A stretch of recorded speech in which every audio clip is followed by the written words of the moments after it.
Շնորհակալություն, պարոն Աշոտյան, հարգելի գործընկերներ, ես ուզում եմ արձանագրել, որ հենց այսօրվա մեր քննարկման համատեքստում հաստատված խաղաղության ամրապնդման հերթական քայլերից մեկը այսօր եղել է եւ տեղի է ունեցել քիչ առաջ Կոպենհագենում Եվրոպական քաղաքական համայնքի 7-րդ համաժողովի ընթացքում, որտեղ որ հանդիպել են Հայաստանի Հանրապետության վարչապետը եւ Ադրբեջանի Հանրապետության նախագահը, եւ ես ուզում եմ ուշադրություն հրավիրեմ տարածված հաղորդագրության վրա, հատկապես հաղորդագրության հետեւյալ հատվածի վրա։ Հայաստանի վարչապետը եւ Ադրբեջանի նախագահը կարևորել են տարածաշրջանում տրանսպորտային հաղորդակցության օգուտները, քննարկել են Ադրբեջանի տարածքում ենթակառուցվածքների զարգացման եւ Հայաստանի տարածքում TRIP նախագծի իրականացման առաջընթացը մտքեր են փոխանակել Վաշինգտոնի հռչակագրի իրագործման շուրջ։ Կրկնում եմ, Հայաստանի տարածքում TRIP նախագծի իրականացման առաջընթացը։ Այսինքն, հերթական անգամ Հայաստանի վարչապետը եւ Ադրբեջանի նախագահը արձանագրում են հանդիպման արդյունքում, որ Հայաստանի տարածքում գոյություն ունի մեկ եւ միայն մեկ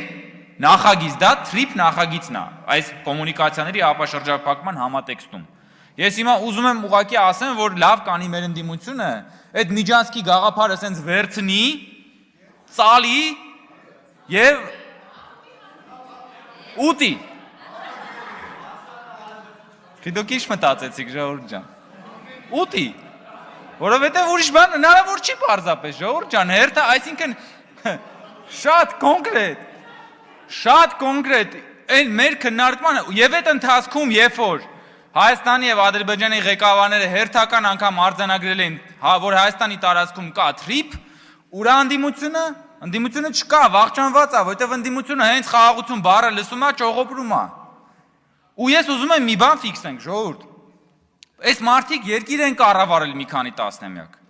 Այս մարդիկ իրանց բոլոր դաշտերը կռվի լքել են, բոլոր խրամատներից լքել փախել են։ Դուք մեծ պատկերացրեք, էլի, խորհրդանական օրինակ դիվանագիտության մեջ ամեն անգամ այս մարդիկ գնացել են 20 տարի։ Ասենք ինչ որ ելույթ են ունեցել, մտել են դալիճ, ելույթ են ունեցել ու փախել են։ Ու իրանց վեճը չի եղել միջազգային հանրությունը, ինչ խոսած իրանց հետևից, աշխարհն ինչ ասեց։ Իրանք եկել են, ելույթը ունեցել են, փախել են, դա տեղադրել են հերթացույցով Հայաստանում, ժողովրդին համոզել են, որ всё աշխարհը մերն է։ Աշխարհը մերն է, ժողովուրդ ջան, հեսա սաղ չոքելու են մեր դիմացը, մենք հզոր ենք եւ այլն ու բայց իրանք չեն եղել, ոնց որ հիմա չկան, գոյություն չունեն։ Հայաստանի Հանրապետության քաղաքացին է խաղաղության շահառուն։ Խաղաղության շահառուն Հայաստանի քաղաքացիներ է։ Պատերազմի շահառուն ընդդիմությունն է։ Դրա համար որտեղ որ կա խաղաղություն, չկա ընդդիմություն։ Որտեղ որ կա պատերազմ, ընդդիմությունը ձեռները սենց բանաշփելով գալիս է, որ տենա մեջը ինչ կարա աշխատի։ Եվ ընդդիմությունը նաև որ մեզ մեղադրում է, ասում է դիվանագիտությունը, դուք էսպես այնպես, ես ուզում եմ նաև այսօրվա համատեքստում մեծ ուղղակի վիճակագրություն ասել։ Միայն 2021 թվականի, 25 թվականի հունվարից սկսած մինչև այսօր ներառյալ Հայաստանի Հանրապետության վարչապետը 21 միջազգային այց է ունեցել։ Եվ այդ այցերի աշխարհագրությունը միայն, որ մենք նշում ենք, Վաշինգտոն, Պեկին, Տոկիո, Մոսկվա, Բրյուսել, Փարիզ, Աբու Դաբի, Ստրասբուրգ, եւ այլն, այսինքն 21 միջազգային այց եւ որտեղ որ Հայաստանը իրականացնում է ինքնուրույն արտաքին քաղաքականություն, որ Հայաստանը այլևս սեղանի վրա դրված չի, Հայաստանը սեղանի շուրջ է եւ Հայաստանին հարգում են։